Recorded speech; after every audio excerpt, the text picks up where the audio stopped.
وأشهد أن لا إله إلا الله وحده لا شريك له وأشهد أن محمدا عبده ورسوله أرسله بالهدى ودين الحق ليظهره على الدين كله ولو كره المشركون. أعوذ بالله السميع العليم من الشيطان الرجيم. بسم الله الرحمن الرحيم. يا أيها الذين آمنوا اتقوا الله حق تقاته ولا تموتن إلا وأنتم مسلمون. يا أيها الناس اتقوا ربكم الذي خلقكم من نفس واحدة وخلق منها زوجها وبث منهما رجالا كثيرا ونساء واتقوا الله الذي تساءلون به والأرحام إن الله كان عليكم رقيبا. يا أيها الذين آمنوا اتقوا الله وقولوا قولا سديدا يصلح لكم أعمالكم ويغفر لكم ذنوبكم ومن يطع الله ورسوله فقد فاز فوزا عظيما. أما بعد فإن خير الحديث كتاب الله وخير الهدي هدي محمد صلى الله عليه وسلم وشر الأمور محدثاتها وكل محدثة بدعة وكل بدعة ضلالة وكل ضلالة في النار. ഏറെ പ്രിയം നിറഞ്ഞ സത്യവിശ്വാസി വിശ്വാസിനികൾ, അല്ലാഹു റബ്ബ് സുബ്ഹാനഹു വ തആലയുടെ വിധികളും വിലക്കുകളും ജീവിതത്തിന്റെ എല്ലാ മേഖലകളിലും ഒരുപോലെ പാലിച്ചുകൊണ്ട് ജീവിക്കണമേ എന്ന് സ്വന്തത്തെ മറക്കാതെ ആമുഖമായി ഓർമ്മപ്പെടുത്തുകയാണ്, വസിയത്ത് ചെയ്യുകയാണ്. അത്തരത്തിലൊരു നല്ല ജീവിതം നയിക്കുവാനുള്ള തൗഫീഖ് നൽകിയ റബ്ബ് സുബ്ഹാനഹു വ തആല നമ്മേവരെയും അനുഗ്രഹിക്കുമാറാകട്ടെ. മനുഷ്യന്മാര് സാമൂഹിക ജീവിയാണ്. പരസ്പര സഹകരണത്തോടെയും മറ്റുള്ളവരുമായി ഇടപെട്ടുകൊണ്ടും മാത്രമേ നമുക്ക് ജീവിക്കുവാൻ സാധിക്കുകയുള്ളൂ. എനിക്കെന്റെ കാര്യം മാത്രം മതി, എന്റെ കാര്യങ്ങൾ എല്ലാം ഞാൻ നോക്കിക്കൊള്ളാം എന്ന നിലക്ക് ജീവിക്കുവാൻ നമുക്ക് ആർക്കും സാധിക്കുകയില്ല. മറ്റുള്ളവരുടെ സഹായം നമുക്ക് ജീവിതത്തിൽ അത്യന്താപേക്ഷിതമാണ്. അതുകൊണ്ട് തന്നെ അല്ലാഹു റബ്ബ് സുബ്ഹാനഹു വ തആല സമൂഹത്തെ എല്ലാവരെയും ഒരേ നിലക്കല്ല സൃഷ്ടിച്ചിട്ടുള്ളത്. പലരും പല നിലക്കാണ്. പാവപ്പെട്ടവരുണ്ട്, പണക്കാരുണ്ട്. അതുപോലെ തന്നെ പല നിലക്ക് സമൂഹത്തിലെ പല ആളുകളെയും തട്ടി എന്നുള്ളത് അത് വ്യതിരിക്തമായി കിടക്കുന്നതാണ്, വേർതിരിഞ്ഞ് കിടക്കേണ്ടത് തന്നെയാണ്. അല്ലാഹു റബ്ബ് സുബ്ഹാനഹു വ തആല അത്തരത്തിൽ പണക്കാർക്ക് പണം നൽകിയത് അല്ലാഹുവാണ്. പാവപ്പെട്ടവൻ അങ്ങനെയാക്കിയതും അല്ലാഹുവാണ്. ആ പാവപ്പെട്ടവന് അങ്ങനെ ആക്കിയ അതേ അല്ലാഹു തന്നെ പണക്കാരന് പണം നൽകുമ്പോൾ പണക്കാർക്ക് ചില ബാധ്യതകൾ ഉണ്ട് എന്നുള്ളത്, അഥവാ അല്ലാഹു സമ്പത്ത് നൽകിയവർക്ക് ചില ബാധ്യതകൾ ഉണ്ട് എന്നുള്ളത് കൃത്യമായിക്കൊണ്ട് നമ്മൾ മനസ്സിലാക്കേണ്ടതുണ്ട്. അല്ലാഹു റബ്ബ് സുബ്ഹാനഹു വ തആല സമ്പത്ത് നൽകിയിട്ട്, സമ്പത്ത് നൽകുക എന്ന് പറഞ്ഞാൽ കുമിഞ്ഞുകൂടിയ സ്വത്തിനെ കുറിച്ചിട്ടല്ല പറയേണ്ടത്. നേരെ മറിച്ച് തനിക്ക് ജീവിക്കുവാനുള്ളതിൽ അപ്പുറമായിക്കൊണ്ട് കുറച്ചുകൂടി എക്സ്ട്രാ റബ്ബ് സുബ്ഹാനഹു വ തആല നൽകിയിട്ടുണ്ട് എങ്കിൽ, ഒന്ന് ഉഷാറായിക്കൊണ്ട് ജീവിക്കുവാനുള്ള അവസ്ഥയിൽ റബ്ബ് സുബ്ഹാനഹു വ തആല നമുക്ക് സമ്പത്ത് നൽകിയിട്ടുണ്ട് എങ്കിൽ ചില ബാധ്യതകൾ നമുക്കുണ്ട് എന്നുള്ളതാണ്, ചില കടപ്പാടുകൾ നമുക്കുണ്ട് എന്നുള്ളതാണ്. അള്ളാഹു സമ്പത്ത് നൽകിയിട്ട് അത് അള്ളാഹുവിന്റെ മാർഗത്തിൽ ചിലവഴിക്കുവാൻ നമുക്ക് സാധിച്ച അതൊരു ഫളലാണ്, അതൊരു ക്വാളിറ്റിയാണ്. മുഹാജിറുകളായ ആളുകൾ റസൂലുള്ളാഹി സ്വല്ലല്ലാഹു അലൈഹി വസല്ലമയുടെ അടുക്കിലേക്ക് വന്നുകൊണ്ട് പറയാണ്, റസൂലുള്ളാഹിയുടെ അടുക്കിലേക്ക് വരുന്ന മുഹാജിറുകളുടെ അവസ്ഥ എന്നുള്ള ഫുഖറാക്കളാണ്, പാവപ്പെട്ടവർ ആളുകളാണ്. അവർക്ക് സാമ്പത്തികമായിട്ടുള്ള വലിയ ഉയർച്ച ഒന്നുമില്ല, വലിയ പ്രയാസമുള്ള ആളുകളാണ്. അള്ളാഹുവിന്റെ റസൂൽ സല്ലല്ലാഹു അലൈഹി വസല്ലം അടുക്കിലേക്ക് വന്നുകൊണ്ട് അവർ പരാതി പറയുകയാണ്. ദഹബ അഹ്ലുദ് ദുസൂരി ബിദ്ദറജാത്തിൽ ഉലാ വന്നഈമിൽ മുഖീം. അവർ വന്നുകൊണ്ട് പരാതി പറയാണ്, അള്ളാഹുവിന്റെ റസൂല്, ഈ പണക്കാരായിട്ടുള്ള ആളുകൾ അല്ലാഹു റബ്ബ് സുബ്ഹാനഹു വ തആല സമ്പത്ത് നൽകിയ, ഒരുപാട് അനുഗ്രഹങ്ങൾ നൽകിയ ഒരുപാട് ആളുകളുണ്ടല്ലോ, ഈ കൂലിയൊക്കെ അവര് കൊണ്ടുപോവുകയാണെന്നാണ്. ഈ കൂലിയൊക്കെ അവര് കൊണ്ടുപോവുകയാണ്, അവര് സ്വതക്ക് കൊടുക്കുകയാണ്, അവര് കൊണ്ടുപോവുകയാണെന്നാണ്. അല്ലാഹു റസൂൽ സല്ലല്ലാഹു അലൈഹി വസല്ലം ചോദിച്ചു, എന്താ പ്രശ്നം എന്താണ്? റസൂലുള്ളാഹി സ്വല്ലല്ലാഹു അലൈഹി വസല്ലം ചോദിക്കും, ഒമാദാക്ക, എന്താണ് പ്രശ്നം? ആ ഒരു സ്വഹാബികൾ ഒന്നിച്ച് പരാതി പറയുകയാണ്, യുസല്ലൂന കമാ നുസല്ലി, ഞങ്ങൾ നിസ്കരിക്കുന്നുണ്ട്, ഓലും നിസ്കരിക്കുന്നുണ്ട്.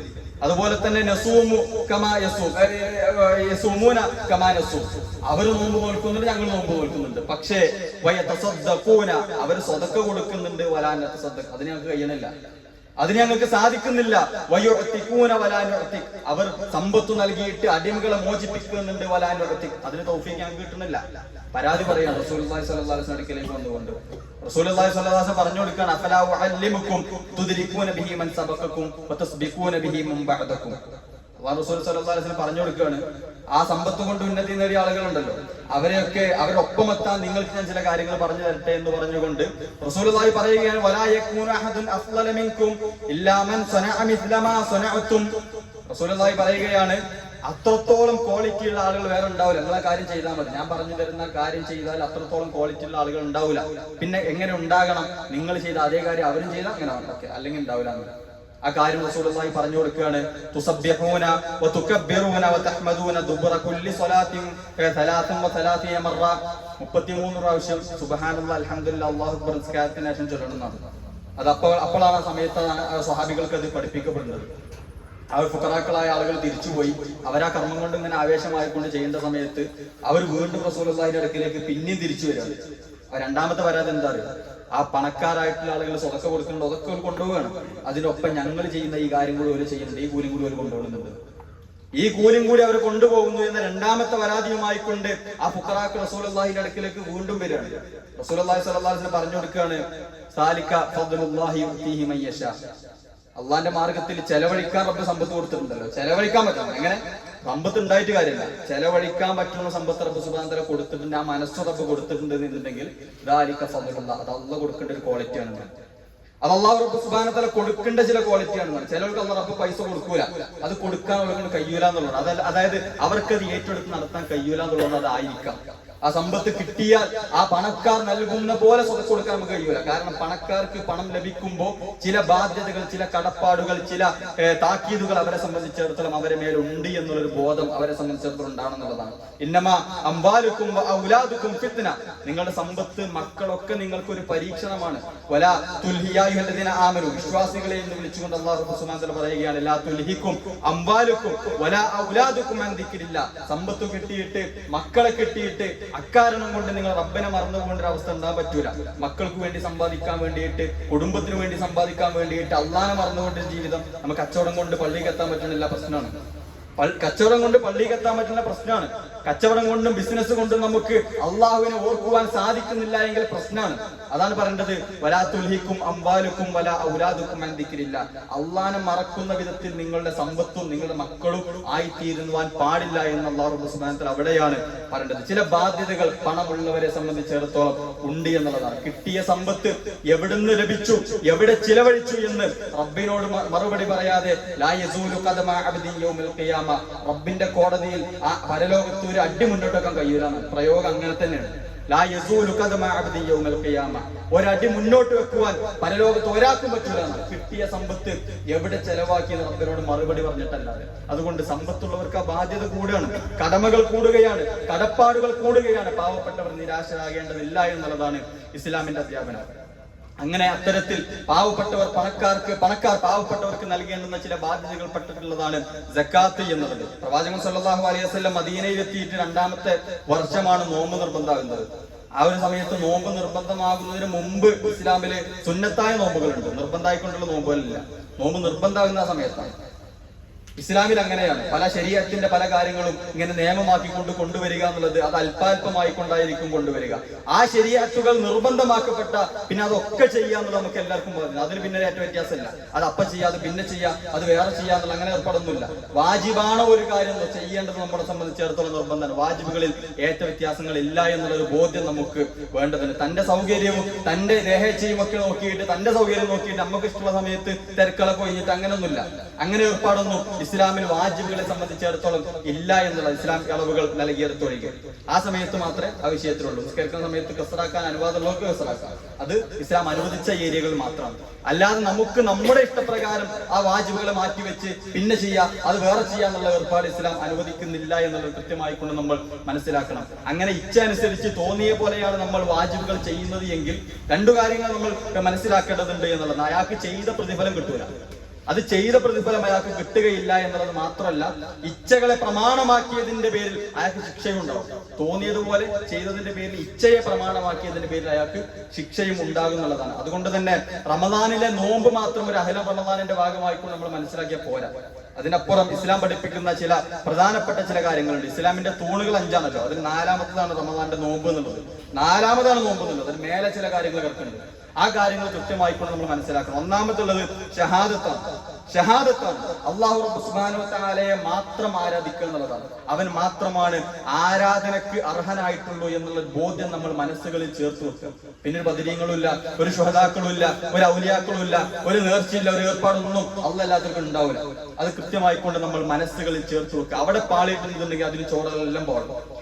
അവിടെ പാളിയാൽ നമുക്ക് അതിന് ചുവടെയുള്ള സക്കാത്ത് പാടും. സക്കാത്ത് കൊടുത്തുകൊണ്ട് കാര്യം ഉണ്ടാവില്ല, നോമ്പ് കൊണ്ട് കാര്യമുണ്ടാവുകയില്ല, നിസ്കാരം കൊണ്ട് കാര്യമില്ലാത്തൊരവസ്ഥയിലേക്ക് അവന്റെ തൗഹീദ് നഷ്ടപ്പെട്ടാൽ പോകുന്നുള്ളതാണ്. അതുകൊണ്ട് തന്നെയാണ് നമ്മൾ ആ ഒരു ഭാഗം ക്ലിയർ ആയിക്കൊണ്ടായിരിക്കണം നമ്മൾ റമദാനിലേക്ക് കടക്കേണ്ടത്. ആ ഭാഗം കൃത്യമാകണം, തൗഹീദ് കൃത്യമാക്കിക്കൊണ്ടായിരിക്കണം നമ്മൾ റമദാനിലേക്ക് കടക്കേണ്ടത് എന്നുള്ള ബോധ്യം നമുക്ക് വേണ്ടതുണ്ട്. മഹാനായ സക്കരിയ നബി അലൈഹി സ്വലാത്തു വസ്സലാം, ചെറിയ ഒറ്റ ഉദാഹരണം പറയണം. സക്കരിയ നബി അലൈഹി സ്വലാത്തു വസ്സലാം അദ്ദേഹം മറിയം ബീവിക്ക് ഇറങ്ങേണ്ട കറാമത്ത് കാണുകയാണ്. മറിയം ബീവിക്ക് ഭക്ഷണം ഇറങ്ങുന്ന കറാമത്ത് കാണുന്ന സമയത്ത് മഹാനായ സക്കരിയ നബി അലൈഹി സ്വലാത്തു വസ്സലാം കറാമത്ത് കണ്ട് അത്ഭുതപ്പെട്ട് എവിടുന്ന ഭക്ഷണം എന്നാണ്. മറിയം ബീവി അലൈഹി സ്വലാത്തു വസ്സലാം പറയുകയാണ്, അത് എനിക്ക് അള്ളാഹ് ഇറക്കി തരേണ്ടതാണ്, കറാമത്താണ്, ബോധ്യപ്പെട്ടു. മഹാനായ സക്കരിയ നബി അലൈഹി സ്വലാത്തു വസ്സലാം മറിയം ബീവിയോടല്ല ചോദിച്ചത്, മറിയം ബീവിയോടല്ല ചോദിച്ചത്. എനിക്ക് ആവശ്യങ്ങൾ വരുമ്പോ ആ മറിയം ബീവി എന്ന ഒരു ബീവി ആയിക്കൊണ്ട് കണ്ടിട്ട്, ഒരു വലിയ മഹദി ആയിക്കൊണ്ട് കണ്ടിട്ട് ആ മറിയം ബീവിയോടല്ല പിന്നെ സഹായം തേടിയത്, നേരെ അള്ളാഹിനോട് തേടേണ്ടത്, അത് കൊടുത്ത അള്ളാഹിനോട്. സക്കരിയ നബി അലൈഹി സ്വലാത്തു വസ്സലാമിന്റെ ജീവിതം നമുക്ക് പറഞ്ഞു തരുന്ന ഒരു തൗഹീദിന്റെ ഭാഗമാണ്. തൗഹീദിന്റെ ഭാഗം അള്ളാഹിനോട് തേടാൻ പറ്റുള്ളൂ എന്നുള്ള ഒരു ഭാഗം. ഏതു പ്രയാസം വന്നപ്പോഴും മറിയം ബീവിയോട് ഒന്നും ചോദിച്ചിട്ടില്ല, മറിയം ബീവിയോട് ഒന്നും ചോദിക്കുന്നില്ല എന്നുള്ളത് കൃത്യമായിക്കൊണ്ട് നമ്മൾ അവിടെ ഒരു ഇസ്ലാമിന്റെ അടിസ്ഥാനമായിക്കൊണ്ട് മനസ്സിലാക്കേണ്ടതുണ്ട് എന്നുള്ളതാണ്. രണ്ടാമതായിക്കൊണ്ട് ഇസ്ലാം പഠിപ്പിക്കേണ്ട നിസ്കാരമാണ്. നിസ്കാരത്തെ കുറിച്ച് അല്ലാഹു സുബ്ഹാനഹു വ തആല പറയുന്നത്, ഇന്ന സ്വലാത്ത കാനത അലൽ മുഅ്മിനീന കിതാബൻ മൗഖൂത. മുഅ്മിനുകൾക്ക്, വിശ്വാസികൾക്ക് ഒരു സമയം നിർണീതമായിക്കൊണ്ടുള്ള കാര്യമാണ് നിസ്കാരം എന്നുള്ളതാണ്. വിശ്വാസികൾക്കാണ്, വിശ്വാസമാണ് ആദ്യം ക്ലിയർ ആകുന്നത്, എന്നിട്ടാണ് നിസ്കാരം എന്നുള്ളത്. നിസ്കാരത്തെ കുറിച്ച് പറഞ്ഞപ്പോൾ പോലും പറഞ്ഞത് ഇന്ന സ്വലാത്ത അലൽ മുഅ്മിനീന, മുഅ്മിനുകൾക്ക് എന്നാണ്, വിശ്വാസികൾക്ക് എന്നുള്ളതാണ്. വിശ്വാസം ഉള്ളിൽ ക്ലിയർ ആക്കുവാൻ നമുക്ക് സാധിക്കണം. മുഅ്മിനാവുക എന്നുള്ളതാണ് അടിസ്ഥാനപരമായിക്കൊണ്ടുള്ള മാനദണ്ഡം. ശിർക്കുകൾ കടന്നു വരാതിരിക്കുക എന്നുള്ളതാണ് അടിസ്ഥാനപരമായിക്കൊണ്ടുള്ള മാനദണ്ഡം എന്നുള്ളതാണ്. എന്തിനാ സംശയത്തിന് നിൽക്കേണ്ടത്? ഒരു സംശയത്തിന് എന്തിനാ നിൽക്കേണ്ടത്? അത് ശരിയാണോ, ശിർക്കാവോ, അത് തൗഹീദാവോ, സംശയം ഉണ്ടെന്ന് എന്തിനാ നിൽക്കേണ്ടത്? എത്ര തൗഹീദിന്റെ പാഠഭാഗങ്ങൾ ഇസ്ലാം പഠിപ്പിച്ചിട്ടുണ്ട്, എത്ര സഹാബത്തുകൾ ചരിത്രത്തിൽ കടന്നുപോയിട്ടുണ്ട്. പിന്നെ എന്തിനാണ് നമ്മൾ ഒരു സംശയത്തിന്റെ ഭാഗത്തേക്ക് ചാരി എന്നുകൊണ്ട് ഒരു ശിർക്കിലേക്ക് എത്തിപ്പെടേണ്ട അവസ്ഥയിലേക്ക് പോകുന്നത് എന്നുള്ള ഒരു മിനിമം കോമൺ സെൻസ് വെച്ചുകൊണ്ട് നമ്മൾ ആലോചിക്കേണ്ടതുണ്ട് എന്നുള്ളത് തൗഹീദിന്റെ ബേസ് ആയിക്കൊണ്ട് നമ്മൾ മനസ്സിലാക്കുക എന്നുള്ളതാണ്. ഇസ്ലാമിന്റെ തൂണുകളിൽ മൂന്നാമതായിക്കൊണ്ട് പ്രവാചകൻ സല്ലല്ലാഹു അലൈഹി വസല്ലം എണ്ണിയ പഠിപ്പിച്ച കാര്യമാണ് സക്കാത്ത് എന്നുള്ളത്. മൂന്നാമതായിക്കൊണ്ട് പഠിപ്പിച്ചതാണ്. പരിശുദ്ധ ഖുർആനിൽ നിസ്കാരത്തോട് ചേർത്തു പറഞ്ഞിട്ട് 26 സ്ഥലങ്ങളിൽ നമുക്ക് സക്കാത്തിനെ കാണുവാൻ സാധിക്കുന്നതാണ്. ഒരാളുടെ ശരീരം കൊണ്ട് അയാൾ ചെയ്യേണ്ടുന്ന കർമ്മമാണ് നിസ്കാരം. പക്ഷേ സമ്പത്ത് കൊണ്ട് അയാൾ ചെയ്യേണ്ടുന്ന ഒരു ഇബാദത്താണ്, നിർബന്ധമായ ഒരു കടമയാണ് സക്കാത്ത് എന്നുള്ളത്. രണ്ട് വ്യത്യാസമായിക്കൊണ്ട് നമ്മൾ മനസ്സിലാക്കേണ്ടതുണ്ട്. ഒരു വ്യക്തി കൃത്യമായിക്കൊണ്ട് നിസ്കരിക്കുന്നു, പക്ഷേ സക്കാത്ത് കൊടുക്കുന്നില്ല. സക്കാത്ത് കൊടുക്കാത്തത് പല കാരണം കൊണ്ടുണ്ടാകും. അയാൾ കൊണ്ട് സക്കാത്തിന്റെ കൊടുക്കേണ്ട ആളല്ല അയാൾ, അങ്ങനത്തെ അവസ്ഥ ഉണ്ടാവും. നിസാബെത്തിയ അങ്ങനത്തെ ആളല്ല, അത് പ്രശ്നമല്ല. പക്ഷേ പിശുക്കുകൊണ്ട് കൊടുക്കാത്തൊരവസ്ഥ വലിയ ഗൗരവമാണ്. വലിയ ഗൗരവമായിക്കൊണ്ട് തന്നെയാണ് നമ്മൾ മനസ്സിലാക്കേണ്ടതുണ്ട്. എന്തിനാണ് പിന്നെ നിസ്കരിക്കുന്നത്? അയാൾക്ക് നിസ്കാരം എന്നുള്ളത് ഒരു സാമ്പത്തിക നഷ്ടം ഉണ്ടാക്കുന്ന വിഷയമല്ല, സാമ്പത്തികമായിക്കൊണ്ട് നഷ്ടമുണ്ടാക്കുന്ന ഒരു വിഷയം നിസ്കാരത്തിലില്ല. അതുകൊണ്ട് അയാൾ നിസ്കരിക്കുന്നു എന്നൊരവസ്ഥയിൽ അയാളുടെ മാനസിക സ്ഥിതി മാറിപ്പോയി എന്നുള്ളതാണ്. എന്തിനാ നോമ്പ് നോൽക്കേണ്ടത്? സാമ്പത്തികമായിക്കൊണ്ട് വലിയ പ്രയാസങ്ങളില്ല, ആ നോമ്പ് നോൽക്കുക എന്ന് പറഞ്ഞ വലിയ പ്രയാസമല്ല, സാമ്പത്തികമായിക്കൊണ്ട് പ്രയാസം വരുന്നില്ല, അതുകൊണ്ട് ഞാൻ നോമ്പ് നോൽക്കുന്നു എന്നൊരവസ്ഥയിലേക്ക്. അതുപോലെ തന്നെ നിസ്കരിക്കുമ്പോ അതല്ലെങ്കിൽ നോമ്പ് നോൽക്കുമ്പോ എനിക്ക് ആരോഗ്യപരമായിക്കൊണ്ട് കുറച്ചൊക്കെ മെച്ചങ്ങളുണ്ട് എന്നൊക്കെ മനുഷ്യന്റെ ചിന്തകൾ മാറിയിട്ട് അതിന്റെ ബേസ് നഷ്ടപ്പെടുന്നു എന്നുള്ളതാണ്. അതിന്റെ ബേസ് അള്ളാഹു പറഞ്ഞിട്ട് ചെയ്യുന്നു എന്നൊരു കോലത്തിൽ നമ്മുടെ ചിന്തകൾ മാറിപ്പോകുന്നുണ്ടോ എന്നുള്ള ഒരു ബേജാർ നമുക്ക് എല്ലാവർക്കും വേണ്ടതുണ്ട് എന്നുള്ളതാണ്. അല്ലാഹു സുബ്ഹാനഹു വ തആല പറയുന്നുണ്ട്, നമ്മുടെ ഇച്ഛകളെ ഇലാഹാക്കിയ ചില ആളുകൾ, തന്റെ ഇച്ഛയെ ആരാധ്യനാക്കിയ ചില ആളുകൾ എന്നാണ്. അഥവാ ഇച്ഛയെ പ്രമാണമാക്കുക, ദേഹേച്ഛകൾക്ക് അനുസരിച്ച് വാജിബുകൾ ചെയ്യുന്നതിൽ, നിർബന്ധമായ കാര്യങ്ങൾ ചെയ്യുന്നതിൽ വേർതിരിവുകൾ കാണിക്കുക എന്നുള്ളത് വലിയ ഗൗരവമായിക്കൊണ്ട് തന്നെയാണ് പരിശുദ്ധ ഖുർആൻ നമ്മെ പരിചയപ്പെടുത്തുന്നത് എന്നതാണ്. അതോ വാജിബുകൾ ചെയ്യുന്നിടത്ത് ഒരു വേർതിരിവ് നമുക്ക് പാടില്ല എന്നുള്ളതാണ്. സക്കാത്തിന്റെ പലപ്പോഴും നമ്മൾ കേട്ടിട്ടുള്ള സക്കാത്ത് കൊടുക്കാത്തതിന്റെ പ്രശ്നം നമ്മൾ കുറെ കേട്ടിട്ടുണ്ടാവും. സക്കാത്ത് കൊടുക്കാതിരുന്ന ഇന്ന പ്രശ്നങ്ങളുണ്ട് എന്നുള്ളത് നമ്മൾ ഒരുപാട് കേട്ടിട്ടുണ്ടാവും. സക്കാത്ത് കൊടുക്കുന്നതിന് ഒരുപാട് മഹത്വങ്ങൾ പരിശുദ്ധ ഇസ്ലാം നമുക്ക് പഠിപ്പിച്ചു തരുന്നു എന്നുള്ളത് കൃത്യമായി കൊണ്ട് നമ്മൾ മനസ്സിലാക്കേണ്ടതുണ്ട്. പൊതുവെ ആളുകൾ സക്കാത്ത് കൊടുക്കാതിരിക്കുന്നത് കൊണ്ട് തന്നെയാണ് ആ കൊടുക്കാത്തതിന്റെ ഗൗരവം വലിയ ഹൈലൈറ്റ് ചെയ്യപ്പെട്ടത് എന്നുള്ളത് അതിനോട് ചേർത്ത് നമ്മൾ മനസ്സിലാക്കുക. യഥാർത്ഥത്തിൽ സക്കാത്ത് കൊടുക്കുന്നതിന് വലിയ വലിയ മഹത്വങ്ങളുണ്ട്. അല്ലാഹു സുബ്ഹാനഹു വ തആല പരിശുദ്ധ ഖുർആനിൽ പറയാണ്, ഇന്നൽ മുത്തഖീന ഫീ ജന്നാത്തിൻ വഅയൂൻ. മുത്തഖീങ്ങൾ ജന്നാത്ത് സ്വർഗ്ഗത്തിന്റെ തോപ്പുകളിൽ അങ്ങനെ ഉല്ലസിച്ച് നടക്കുന്ന ആളുകളായിരിക്കും. ആഖിരീന മാ ആതാഹും റബ്ബുഹും ഇന്നഹും കാനൂ ഖബല ദാലിക മുഹ്സിനീൻ. അല്ലാഹു റബ്ബ് സുബ്ഹാനഹു വ തആല പറയുകയാണ്, അവർക്ക് അല്ലാഹു റബ്ബ് സുബ്ഹാനഹു വ തആല അവരുടെ രക്ഷിതാവ് നൽകിയ ആ സുഖങ്ങളിൽ അവരങ്ങനെ ഏറ്റുവാങ്ങിക്കൊണ്ട് അതങ്ങനെ അഭിരമിച്ചുകൊണ്ട് അവർ സ്വർഗ്ഗത്തിലൂടെ അങ്ങനെ സഞ്ചരിക്കുന്ന ആളുകളായിരിക്കും എന്നുള്ളതാണ്. അല്ലാഹു റബ്ബ് സുബ്ഹാനഹു വ തആല അതിന് കാരണം പറഞ്ഞത് ഖബല ദാലിക മുഹ്സിനീൻ. അവർ ആ സ്വർഗ്ഗത്തിൽ എത്തുന്നതിന് മുമ്പ് ദുനിയാവിൽ അവർ മുഹ്സിനുകളായ നല്ല നല്ല സദ്വൃത്തന്മാരായ ആളുകളായിരുന്നു എന്നുള്ളതാണ് അല്ലാഹു റബ്ബ് സുബ്ഹാനഹു വ തആല അവരെ കുറിച്ച് പറയുന്നത്. അവരുടെ ചില പ്രത്യേകതകൾ അള്ളാഹു പറയുകയാണ്, കാനു ഖലീലൻ മിനൽ ലൈലി മാ യഹ്ജഊൻ. അവർ അല്പഭാഗമേ അവർ ഉറങ്ങാറുണ്ടായിരുന്നുള്ളൂ. വബിൽ അസ്ഹാരി ഹും യസ്തഗ്ഫിറൂൻ. അവരുടെ രാത്രി അന്ത്യാമങ്ങളിൽ അവർ ഇസ്തിഗ്ഫാറിനെ തേടുന്നവരാണ് എന്ന് പറഞ്ഞുകൊണ്ട് അല്ലാഹു സുബ്ഹാനഹു വ തആല അവസാനം പറയുന്ന പോയിന്റ്, വഫി അംവാലിഹിം ഹഖ്ഖുൻ ലിസ്സാഇലി വൽ മഹ്റൂം. അവർ അവരുടെ സമ്പത്തുകളിൽ നിന്നും ഒരു ഭാഗം അവർ പാവപ്പെട്ടവർക്ക് വേണ്ടിയിട്ട് ചോദിച്ചു വരുന്നവർക്ക് വേണ്ടിയിട്ട് മാറ്റിവെച്ചിരുന്നു. അഥവാ സക്കാത്തൊക്കെ അവർ കൃത്യമായി കൊണ്ട് അവർ നിർവഹിച്ചിരുന്നു എന്നുള്ളതാണ് ഇതിന് വിശദീകരണമായി കൊണ്ട് പണ്ഡിതന്മാർ ഒരു ഭാഗം പറയുന്നത് എന്നുള്ളതാണ്. അഥവാ സക്കാത്ത് കൊടുക്കുന്നവർക്ക് വലിയ മഹത്വം പരിശുദ്ധ ഖുർആൻ നമുക്ക് പരിചയപ്പെടുത്തുകയാണ്. സക്കാത്ത് കൊടുക്കാതിരുന്നാൽ വലിയ കുറ്റമുണ്ട് എന്നുള്ളതാണ്. ഇസ്ലാമിക ഗവൺമെന്റ് ഉള്ള സ്ഥലത്താണെന്നുണ്ടെങ്കിൽ സക്കാത്ത് പോയി പിടിച്ചെടുക്കണം എന്നാണ്. അടി ഉണ്ടാക്കിയെടുക്കണം എന്നാണ് ഇസ്ലാമിന്റെ നിയമം. എങ്ങനെ? സക്കാത്ത് നമ്മുടെ സമ്പത്തല്ലേ, അതിന്റെ സമ്പത്തല്ലേ, എങ്ങനെ പോലും പിടിച്ചെടുക്കുക? അങ്ങനെയല്ല. സക്കാത്ത് പോയിട്ട് ഇസ്ലാമിക ഗവൺമെന്റ് ഉള്ളോട്ടാണെന്നുണ്ടെങ്കിൽ പോയി പിടിച്ചെടുക്കണം എന്നാണ്. ഖുദ് മിൻ അംവാലിഹിം സദഖ. അല്ലാഹു റബ്ബ് സുബ്ഹാനഹു വ തആല പരിശുദ്ധ ഖുർആനിലൂടെ റസൂലുള്ളാഹിയോട് പറയുകയാണ്, അവരുടെ സമ്പത്തുകളിൽ നിന്നും നിങ്ങൾ സക്കാത്തുകളെ പിടിച്ചെടുക്കണമെന്ന് ആ ഒരു പ്രയോഗമാണ് അല്ലാഹു റബ്ബ് സുബ്ഹാനഹു വ തആല നടത്തേണ്ടത്. അത്തരത്തിൽ സക്കാത്ത് പിടിച്ചെടുക്കുന്ന അവസ്ഥ നമ്മളെ സംബന്ധിച്ചിടത്തോളം അങ്ങനെ അവസ്ഥയിലല്ല ഉള്ളത്. പക്ഷെ സക്കാത്ത് കൊടുക്കുക എന്നുള്ള ബാധ്യത നമ്മളെ സംബന്ധിച്ചിടത്തോളം ഉണ്ട് എന്നുള്ള കൃത്യമായ ബോധ്യം നമുക്ക് വേണ്ടതുണ്ട് എന്നുള്ളതാണ്. വലാ യഹ്സബന്നല്ലദീന യബ്ഖലൂന ബിമാ ആതാഹുമുല്ലാഹു മിൻ ഫദ്ലിഹി ഹുവ ഖൈറൻ ലഹും ബൽ ഹുവ ശർറുൻ ലഹും എന്ന് അല്ലാഹു റബ്ബ് സുബ്ഹാനഹു വ തആല പറയുകയാണ്. അള്ളാഹു അവന്റെ അനുഗ്രഹത്തിൽ നിന്ന് തങ്ങൾക്ക് തന്നിട്ടുള്ളതിൽ പിശുക്ക് കാണിച്ചുകൊണ്ട് അതവർക്ക് ഒരിക്കലും ഗുണകരമാകുമെന്ന് അവർ വിചാരിക്കരുത്. അള്ളാഹു തന്ന സമ്പത്തിൽ അവർ പിടിച്ചു വെക്കുന്നത് ആർക്കും കൊടുക്കാതെ സക്കാത്ത് കൊടുക്കാതെ മാറ്റി വെക്കുന്നുണ്ട് എങ്കിൽ അത് ഗുണകരമാകുമെന്ന് ആരും വിചാരിക്കണ്ട. അതവർക്ക് വലിയ ദോഷമായിക്കൊണ്ട് പരലോകത്ത് മാറുമെന്നുള്ളത് അല്ലാഹു റബ്ബ് സുബ്ഹാനഹു വ തആല താക്കീതായിക്കൊണ്ട് പറയുന്നു. നാളെ പരലോകത്ത് നരകത്തിന്റെ കൂമ്പാരമായിക്കൊണ്ട് അവരുടെ മേൽ ചുറ്റിപ്പൊതിയുന്നതായിരിക്കും. അവരുടെ സമ്പത്തുകൾ അവരെ ചുറ്റിപ്പൊതിയുമെന്ന് അല്ലാഹു സുബ്ഹാനഹു വ തആല പറയുകയാണ്.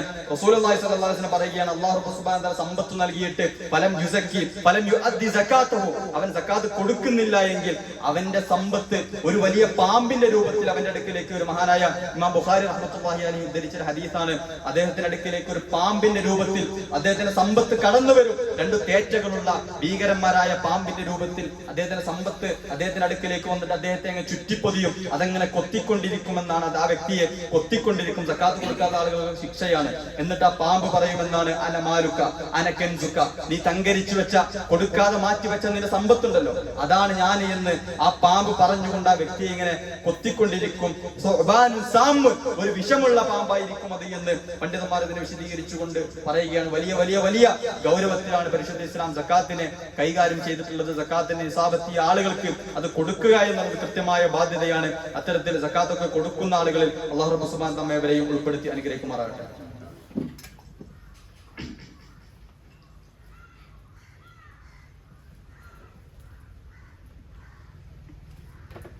അൽഹംദുലില്ലാഹി വഹദ വസ്സലാത്തു വസ്സലാമു അലാ മൻ ലാ നബിയ ബഅദ.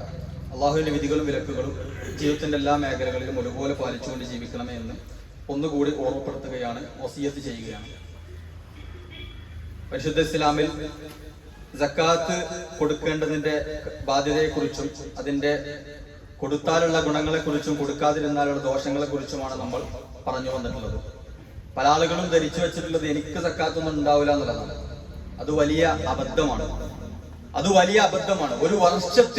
ഒരു വർഷത്തിൽ അയാളുടെ അടുക്കൽ നിസാബെത്തിയ തുക ഉണ്ടായിരിക്കെ ചിലപ്പോ 250 ഉറുപ്പ്യ ഉണ്ടാവുള്ളൂ, ചിലപ്പോ 250 ഉറുപ്പ്യ കൊടുക്കാൻ ഉണ്ടാവുള്ളൂ. പക്ഷെ അദ്ദേഹത്തിന് മേൽ ബാധ്യതയാണ്, അത് ഉണ്ടാവുള്ളൂ. പക്ഷെ അത് കൊടുക്കുക എന്നുള്ള ബാധ്യത. ഇനി എന്നെ സംബന്ധിച്ചിടത്തോളം എന്റെ അടുത്ത് ചെറിയ പൈസ അല്ലേ ഉള്ളൂ, ഞാൻ വീടുണ്ടാക്കാൻ വേണ്ടി മാറ്റിവെച്ച പൈസ അല്ലേ, ഞാൻ കാറ് വാങ്ങാൻ വേണ്ടി മാറ്റിവെച്ച പൈസ, അങ്ങനെയൊന്നുമില്ല. കയ്യിലുള്ള പണത്തിന് സക്കാത്ത് കൊടുക്കണം. കയ്യിലുള്ള പണം ഒരു വർഷം തികഞ്ഞിട്ടുണ്ട് എങ്കിൽ, നിസാബ് എത്തിയിട്ടത് തികഞ്ഞിട്ടുണ്ട് എങ്കിൽ, ഒരു വർഷം തികഞ്ഞിട്ടുണ്ട്, കയ്യിൽ നിസാബ് എത്തിയ തുകയുമുണ്ട് എങ്കിൽ സക്കാത്ത് കൊടുക്കുക എന്നുള്ള ബാധ്യതയാണ്. അദ്ദേഹത്തിന് വേറെ കടങ്ങൾ ഉണ്ടെങ്കിലും ശരി, അദ്ദേഹത്തിന് വേറെ കടങ്ങളും ബാധ്യതകളും ഉണ്ടെങ്കിലും ശരി, അപ്പോൾ അദ്ദേഹത്തിന്റെ കയ്യിൽ ഒരു വർഷക്കാലം ആ സമ്പത്ത് പൈസ നിന്നല്ലേ അദ്ദേഹം സക്കാത്ത് കൊടുക്കാൻ നിർബന്ധമാണ്. അത് 250 ഉറുപ്പ്യ ആണെങ്കിൽ 100 ഉറുപ്പ്യ ആണെങ്കിൽ അത് കൊടുക്കുക എന്നുള്ള നിർബന്ധമാണ്. അത് കൊടുക്കുക എന്നുള്ളത് നിർബന്ധമാണ് എന്നുള്ളൊരു ബോധ്യം നമുക്ക് വേണ്ടതുണ്ട്. അത്തരത്തിലാണ് പരിശുദ്ധ ഇസ്ലാമിന്റെ അധ്യാപനങ്ങൾ നമുക്ക് കാണേണ്ടത്. സക്കാത്ത് ഉണ്ടായേക്കാം എന്ന നിലയ്ക്ക് ചിന്തിക്കുമ്പോഴേ നമുക്ക് ആ കണക്ക് എഴുതി വെക്കാനും രേഖപ്പെടുത്താനും അത് കൊടുക്കാനൊക്കെയുള്ള മാനസികാവസ്ഥകൾ എത്തുള്ളൂ. എനിക്ക് സക്കാത്ത് ഉണ്ടാവില്ല എന്തൊരു മാനസികാവസ്ഥയിലാണ് ഉള്ളതെന്നുണ്ടെങ്കിൽ നമ്മൾ പൈസ എഴുതി വെക്കൂല, അത് നമ്മൾ നമ്മളെ മനസ്സിൽ കണക്കുണ്ടാവില്ല, രേഖപ്പെടുത്തലുണ്ടാവില്ല. സ്വാഭാവികമായിക്കൊണ്ട് സക്കാത്ത് കൊടുക്കുക എന്നുള്ള ആ കൊടുക്കണോ ഇല്ലേ എന്നുള്ളത് പോലും നമുക്ക് അറിയാതെ പോകും. ഞാൻ കൊടുക്കണോ ഇല്ലേ എന്നുള്ളത് പോലും നമ്മൾ അറിയാത്തൊരവസ്ഥയിലേക്ക് നമ്മൾ മാറുന്നുവെങ്കിൽ വലിയ ഗൗരവത്തോടു കൂടി വിഷയത്തെ നമ്മൾ സമീപിക്കേണ്ടതുണ്ട് എന്നുള്ളത്. ഏകദേശം സക്കാത്ത് കൊടുക്കാനുള്ള തുക എന്റെ അടുക്കൽ ഉണ്ടാകാൻ ചാൻസ് ഉണ്ട് എങ്കിൽ ആ ഒരു സമ്പത്തിന് അദ്ദേഹം കണക്ക് കൂട്ടി തുടങ്ങണം എന്നുള്ളതാണ്. കച്ചവടക്കാരെ സംബന്ധിച്ചിടത്തോളം വലിയ ഗൗരവത്തിൽ തന്നെ അവർ ആ വിഷയത്തെ മനസ്സിലാക്കേണ്ടതുണ്ട്. കച്ചവടത്തിന്റെ സ്റ്റോക്കൊക്കെ കൃത്യമായിക്കൊണ്ട് അവർക്ക് സക്കാത്ത് നിസാബിലേക്ക് എത്തിയിട്ട് ഒരു വർഷം തികയുന്ന അവസ്ഥയ്ക്ക് ഉണ്ട് എങ്കിൽ കൃത്യമായിക്കൊണ്ട് സക്കാത്ത് കൊടുക്കുന്ന ആളുകളായിക്കൊണ്ട് അവർ മാറും എന്നുള്ള ഒരു ബോധ്യം നമുക്ക് എല്ലാവർക്കും ഉണ്ടാകേണ്ടതുണ്ട്. ഒരു നിർബന്ധ കാര്യം പൂർണ്ണമാകാൻ ചെയ്യേണ്ടതൊക്കെ നിർബന്ധമാണ്. എങ്ങനെ ഒരു നിർബന്ധ കാര്യം പൂർണ്ണമാകാൻ ചെയ്യേണ്ടതൊക്കെ നിർബന്ധമാണ്. ഉദാഹരണമായിക്കൊണ്ട് നിസ്കരിക്കാനും ഒതുക്കുക എന്നുള്ള നിർബന്ധമാണ്. ഒതുക്കാൻ വെള്ളമാണെന്നുള്ളത് നമുക്ക് എല്ലാം അറിയേണ്ട കാര്യമാണ്. വെള്ളം തന്നെ വെള്ളം തന്നെ ഒതുക്കണം. സ്വാഭാവികമായിക്കൊണ്ട് വെള്ളം കിട്ടാൻ മോട്ടർ ഇടാന്നുണ്ടെങ്കിൽ മോട്ടർ ഇടുക എന്നുള്ളത് നിർബന്ധമാണ്. മോട്ടർ ഇടാൻ നിൽക്കുമ്പോൾ എന്താ നിർബന്ധം? വെള്ളം മുക്കിയിട്ട് എടുക്കാനുണ്ടെന്നുണ്ടെങ്കിൽ ആ മുക്കുക എന്നുള്ളത് എന്താ നിർബന്ധമാണ്. കാരണം എന്താ? ആ നിർബന്ധം കൊണ്ട് ഞാൻ ചെയ്യാൻ പോകേണ്ടത് ഒരു നിർബന്ധ കാര്യമാണ്. അതല്ലാതെ വെറുതെ പോയി മോട്ടറിനെ കുറിച്ചിട്ടല്ല പറഞ്ഞത്. നേരെ നിറച്ച് നിസ്കരിക്കാൻ, ഒന്നെടുക്കാൻ, വെള്ളം എടുക്കാൻ മോട്ടർ ഇടണം. ആ മോട്ടർ ഇടാൻ നല്ല നിർബന്ധമാണ്. ഇസ്ലാമിൽ അങ്ങനെയുള്ളത്. സക്കാത്ത് നിർബന്ധമായ കാര്യമാണ്. അതുകൊണ്ട് തന്നെ സക്കാത്ത് കൊടുക്കാൻ നമ്മൾ എന്തൊക്കെ പണിയെടുക്കണോ ചെയ്യേണ്ട കാര്യങ്ങളൊക്കെ നിർബന്ധമാവും. സക്കാത്തിന്റെ കണക്ക് എഴുതി വെക്കുക എന്നുള്ള നിർബന്ധമാവും. പക്ഷേ ഇതിന്റെ കുറ്റം കിട്ടും. ആ വിഷയം നമ്മൾ വളരെ ഗൗരവത്തോടു കൂടി തന്നെ നമ്മൾ മനസ്സിലാക്കേണ്ടത്. എന്നു മുതലാണ് സക്കാത്ത് കണക്ക് കൂട്ടേണ്ടത് എന്നുള്ളത് കൃത്യമായിക്കൊണ്ട് നമ്മൾ മനസ്സിലാക്കേണ്ടത്. അതിന് ചേർത്ത് കാര്യം പറയാനുള്ളത്, ആ കണക്ക് നോക്കാൻ വേണ്ടിയിട്ട് ഒരാൾക്ക് 2 ദിവസം കട അടച്ചിടേണ്ടി വന്നാൽ അടച്ചിടാന്നുള്ള നിർബന്ധം. 2 ദിവസം കണക്ക് നോക്കാൻ വേണ്ടി കട അടച്ചിടണം, വേറെ തിരക്കൊന്നും പറ്റൂല. ആ തിരക്ക് ഒഴിവാക്കി കട അടച്ചിടുക എന്നുള്ളത് നിർബന്ധം.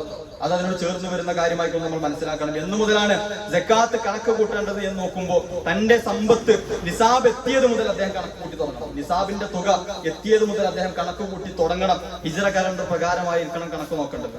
റമദാനിൽ കൊടുക്കുക എന്ന് നമ്മുടെ സിസ്റ്റം ആയിപ്പോയി, നമ്മളെ സിസ്റ്റം ആയിപ്പോയതാണ്. അല്ലാതെ അതങ്ങ് സിസ്റ്റം ഒന്നല്ല, ഇസ്ലാം പഠിപ്പിച്ച സിസ്റ്റം ഒന്നല്ല. റമദാനിൽ സക്കാത്ത് കൊടുക്കുക അങ്ങനൊന്നുമില്ല. നമ്മൾ ഹിജ്റ കലണ്ടർ പ്രകാരം കണക്ക് കൂട്ടി തുടങ്ങുക. എന്നാണ് നിസാബിന്റെ തുക എത്തിയത് അന്ന് ഡേറ്റ് ഇട്ട് തുടങ്ങുക. ഒരു വർഷം ആ റൗണ്ട് അടിച്ച ആ വർഷത്തിലേക്ക് ഹിജ്റ കലണ്ടർ എത്തുമ്പോൾ സക്കാത്ത് കൊടുക്കാൻ പാടില്ല. ആ സമ്പത്ത് കയ്യിലുണ്ട് എങ്കിൽ, അത് കുറയാതെ സമ്പത്ത് കയ്യിലുണ്ട് എങ്കിൽ, നിസാബിൽ നിന്നും കുറഞ്ഞിട്ടില്ല എന്നുണ്ടെങ്കിൽ അദ്ദേഹത്തിന് സമ്പത്തിന് സക്കാത്ത് കൊടുക്കുക എന്ന് നിർബന്ധമായി. വളരെ സിമ്പിളായ വിഷയമാണ്. ആ വിഷയത്തെ നമ്മൾ വളരെ ഗൗരവത്തോടു കൂടി തന്നെ കാണേണ്ടതുണ്ട് എന്നുള്ളതാണ്.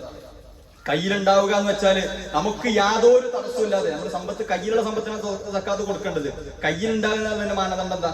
അതിന്റെ മാനദണ്ഡം നമുക്ക് യാതൊരു തടസ്സവുമില്ലാതെ നമുക്ക് എങ്ങനെ ചെലവഴിക്കാൻ പറ്റുന്ന പൈസ ഉണ്ടോ അതാണ് സക്കാത്ത് കൊടുക്കുക എന്നുള്ളതാണ്. അത് ബാങ്കിലായാലും ശരി, സ്വർണം ലോക്കറിലായാലും ശരി സക്കാത്ത് കൊടുക്കേണ്ടി വരും. എന്റെ കയ്യിൽ പൈസ ഉണ്ടല്ലോ, ബാങ്കിലാണല്ലോ അല്ല, ബാങ്കിലാണല്ലോ അല്ല. ആ ബാങ്കിലുള്ള പൈസ നമുക്ക് എപ്പോഴും പിൻവലിക്കാം, ഗൂഗിൾ പേന്ന് അയച്ചു കൊടുക്കാൻ പറ്റും. ATM കാർഡിന്റെ പൈസ കിട്ടുന്നുണ്ടെങ്കിൽ ആ പൈസ നമുക്ക് എപ്പോഴും ഉപയോഗിക്കാൻ പറ്റുന്ന പൈസയാണ്. നമ്മൾ സക്കാത്ത് കൊടുക്കുക എന്നുള്ള ആ സമ്പത്ത് കണക്ക് നോക്കണം. ആ സമ്പത്ത് കണക്ക് നോക്കണം. കച്ചവടക്കാർ സ്റ്റോക്ക് നോക്കണം. കൃത്യമായിക്കൊണ്ട് ആ വിഷയങ്ങൾ നമ്മൾ വിശദമായിക്കൊണ്ട് പഠിക്കേണ്ടതുണ്ട്. കുത്തുബയുടെ പരിധിയിൽ അതൊന്നും വിശദമായിക്കൊണ്ട് പറയാൻ പറ്റൂല. നമ്മൾ ആ വിഷയത്തിൽ നമ്മൾ വളരെ വ്യക്തമായിക്കൊണ്ട് സ്വർണ്ണത്തിന്റെ സക്കാത്ത് നമ്മൾ ഇതിനോട് ചേർത്ത് മനസ്സിലാക്കേണ്ടത്. 10.5 പവനിൽ കുറയാത്ത സ്വർണ്ണം ഉണ്ടെന്നുണ്ടെങ്കിൽ സക്കാത്ത് കൊടുക്കുന്ന നിർബന്ധമാണ്. ഒരു സ്വർണ്ണം ഒരു വർഷമായിക്കൊണ്ട് ഒരാളുടെ കയ്യിലുണ്ടെങ്കിൽ അത് ബാങ്കിന്റെ ലോക്കറിലാണെങ്കിലും അതിന്റെ 2.5% സക്കാത്ത് കൊടുക്കുക എന്നുള്ളത്, ഒരു വർഷമായിക്കൊണ്ട് അദ്ദേഹത്തിന് അടുക്കൽ ഉണ്ടെന്നുണ്ടെങ്കിൽ സക്കാത്ത് കൊടുക്കുക എന്നുള്ളത് നിർബന്ധമാണ്. സ്വർണം 8 പവനുണ്ട്. ചില ആളുകളൊക്കെ അങ്ങനെ ഉണ്ടാവും. സ്വർണം 8 പവനുള്ളൂ, 10 പവനൊന്നുമില്ല, ബാക്കി 2.5 പവൻ വാങ്ങാനുള്ള പൈസ കയ്യിലുണ്ട്. അങ്ങനെ അയാൾ ഒരു വർഷം കടന്നുപോയാൽ അയാൾ സക്കാത്ത് കൊടുക്കുക എന്നുള്ളത് വളരെ നിർബന്ധമായിക്കൊണ്ടുള്ള കാര്യമായിക്കൊണ്ട് നമ്മൾ മനസ്സിലാക്കേണ്ടതുണ്ട്. സ്ത്രീകളുടെ സ്വർണത്തിന്റെ ആഭരണത്തിന്റെ സക്കാത്ത് പലപ്പോഴും നമുക്ക് സംശയങ്ങൾ ഉണ്ടാകാറുണ്ട്. പലരും പറയാറുണ്ട് ആഭരണത്തിന് സക്കാത്ത് ഇല്ല എന്നുള്ളത്. ആ വിഷയത്തിൽ പണ്ഡിതന്മാർക്ക് രണ്ടഭിപ്രായങ്ങളുണ്ട്. ആഭരണത്തിന് സക്കാത്ത് ഉണ്ട് എന്ന് പറഞ്ഞവരുണ്ട്, ഇല്ല എന്ന് പറഞ്ഞവരുണ്ട്.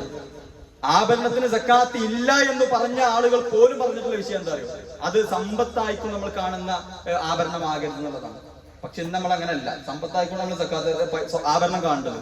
ഒരു മകൾക്ക് നമ്മൾ ഒരു മാല വാങ്ങി കൊടുക്കേണ്ടതുണ്ടെങ്കിൽ ഭാവിയിൽ ഓളെ കെട്ടിക്കാന്, അതല്ലെങ്കിൽ ഓളെ പഠനാവശ്യത്തിന് ചെലവഴിക്കാനൊക്കെ അതും കൂടി മനസ്സിൽ കണ്ടതായി ചിലപ്പോൾ ഭാവി ചെറിയ മക്കൾക്ക് ചിലപ്പോൾ മാല വാങ്ങി കൊടുക്കുന്നുണ്ടാകുക.